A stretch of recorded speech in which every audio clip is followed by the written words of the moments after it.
Assalamualaikum warahmatullahi wabarakatuh. Hai adik-adik Sobat Eksis, bagaimana kabar kalian hari ini?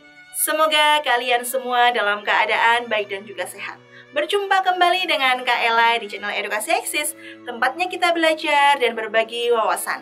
Pada video kali ini, Kak Ella akan mengajak kalian semua untuk belajar tentang pendidikan Pancasila dalam bab Undang-Undang Dasar Negara Republik Indonesia tahun 1945 dalam subbab materi pengenalan konstitusi dalam pengalaman hidup sehari-hari. Adik-adik Sobat Eksis, pernahkah kalian mendengar tentang kerusuhan pada Mei 1998? Ya, kerusuhan tersebut terjadi akibat krisis moneter. Dan kerusuhan tersebut memakan banyak sekali korban, terutama dari etnis Tionghoa. Bahkan menurut Komnas HAM, kerusuhan tersebut merupakan pelanggaran HAM berat masa lalu. Tahukah adik-adik bahwa pelanggaran terhadap HAM merupakan salah satu pelanggaran terhadap konstitusi? Tetapi, apa itu konstitusi? Agar lebih jelasnya, yuk kita simak video ini sampai selesai. Konstitusi berasal dari bahasa Latin yakni constitutio, yang artinya yaitu keseluruhan peraturan baik yang tertulis maupun tidak tertulis. Salah satu contoh dari konstitusi tertulis yakni Undang-Undang Dasar yang tugasnya yaitu mengatur berbagai pembentukan, cara pembagian wewenang, dan cara bekerja berbagai lembaga kenegaraan serta perlindungan hak asasi manusia. Sebagai naskah tertulis, Undang-Undang Dasar merupakan undang-undang tertinggi yang berlaku dalam suatu negara. Berlakunya suatu konstitusi sebagai hukum dasar yang mengikat didasarkan atas kekuasaan tertinggi atau prinsip kedaulatan yang dianut oleh suatu negara. Adik-adik Sobat Eksis, jika suatu negara menganut kedaulatan rakyat, maka legitimasi konstitusi itu berada di tangan rakyat. Sedangkan jika suatu negara menganut kedaulatan raja, maka raja yang menentukan berlaku atau tidaknya suatu konstitusi tersebut. Lalu, bagaimana perumusan konstitusi itu? Perumusan konstitusi itu berasal dari nilai dan norma yang ada di dalam masyarakat, serta praktik penyelenggaraan negara. Konstitusi pertama tertulis yang ada di Indonesia yaitu Undang-Undang Dasar 1945. Adik-adik Sobat Eksis, hampir semua negara di dunia itu memiliki konstitusi tertulis yakni Undang-Undang Dasar, yang mana tugasnya yaitu sebagai mengatur cara pembentukan, cara pembagian wewenang, dan cara bekerja berbagai lembaga kenegaraan serta perlindungan hak asasi manusia. Tahukah kalian bahwa perumusan Undang-Undang Dasar 1945 itu melalui proses yang amat sangat panjang. Perumusan Undang-Undang Dasar dimulai dari dibentuknya BPUPKI pada tanggal 29 April 1945.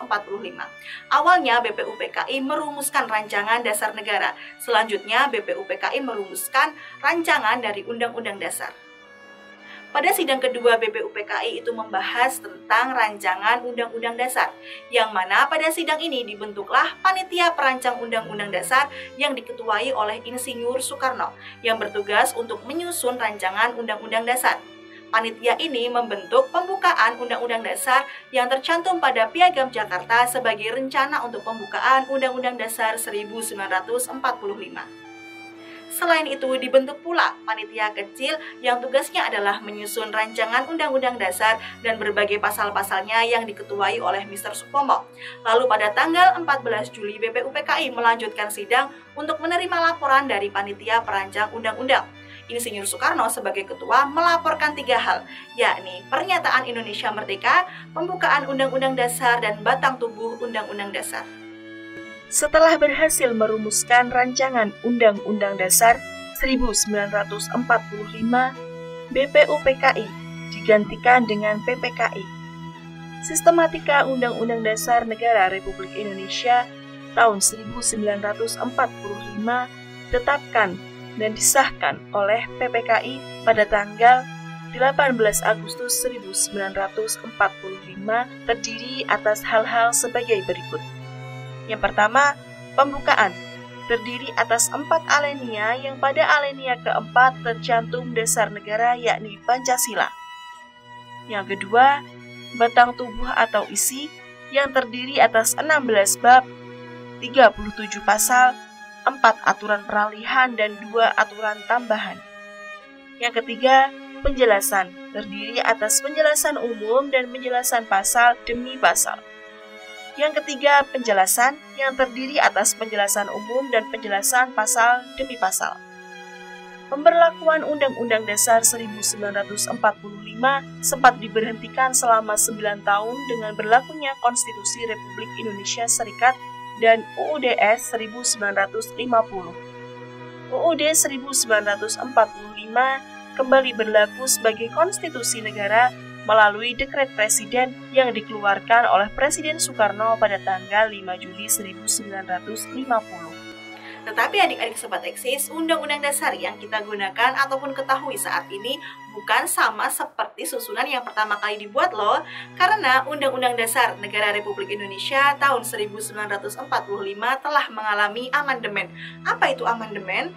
Amandemen adalah perubahan terhadap dokumen resmi atau catatan tertentu tanpa melakukan perubahan Undang-Undang Dasar. Jadi amandemen bisa dikatakan sebagai cara untuk melengkapi ataupun memperbaiki rincian yang ada dalam Undang-Undang Dasar. Amandemen atau perubahan Undang-Undang Dasar 1945 pertama kali terjadi pada tahun 1999. Perubahan amandemen ini pada sejarahnya Indonesia telah mengalami 4 kali perubahan amandemen dari tahun 1999 hingga tahun 2002.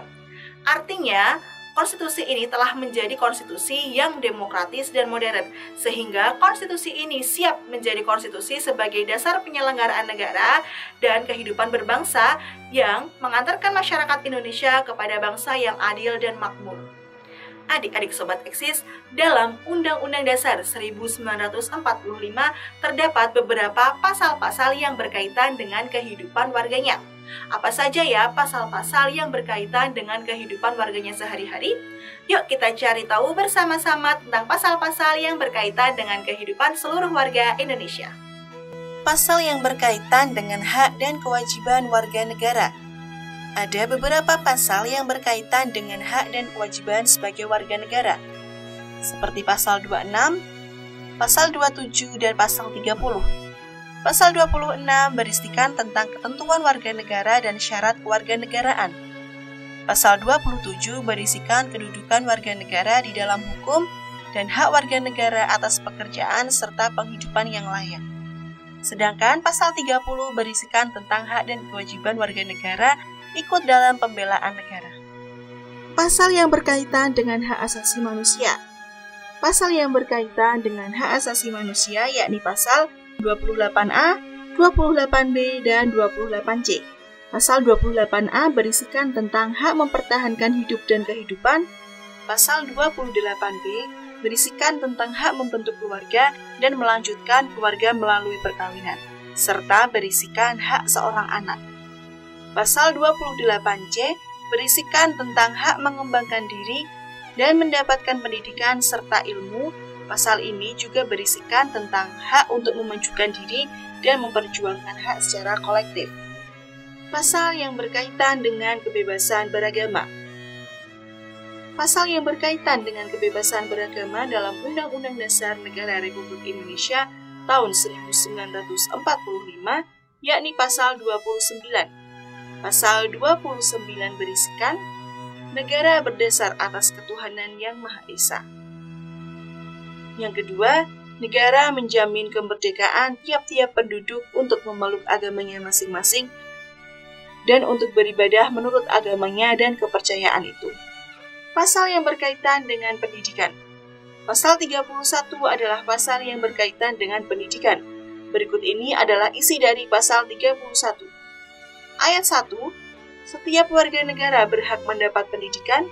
Ayat 2, setiap warga negara wajib mengikuti pendidikan dasar dan pemerintah wajib membiayainya. Pasal yang berkaitan dengan bela negara. Pasal yang berkaitan dengan bela negara adalah pasal 27 ayat 3 yang berisikan setiap warga negara berhak dan wajib ikut serta dalam upaya pembelaan negara. Serta pada pasal 30 ayat 1 yang berisikan tiap-tiap warga negara berhak dan wajib ikut serta dalam usaha pertahanan dan keamanan negara. Pasal yang berkaitan dengan perekonomian nasional dan kesejahteraan sosial. Pasal 33 ayat 1-5 dan pasal 34 ayat 1-4 berkaitan dengan perekonomian dan kesejahteraan sosial. Nah, itulah tadi materi tentang pengenalan konstitusi dalam pengalaman hidup sehari-hari. Kita sebagai generasi muda harus mengetahui tentang konstitusi negara karena nantinya kita yang akan melanjutkan estafet perjalanan bangsa. Jadi kita generasi muda harus bisa memahami tentang konstitusi negara.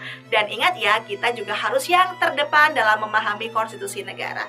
Bertemu dengan Kak Ella dalam video selanjutnya. Jangan lupa like, komen, dan share video ini ke teman-teman kalian semua agar teman-teman kalian dapat belajar bersama di channel Edukasi Eksis. Oh iya, jangan lupa juga untuk subscribe channel ini ya. Terima kasih, semoga bermanfaat. Wassalamualaikum warahmatullahi wabarakatuh.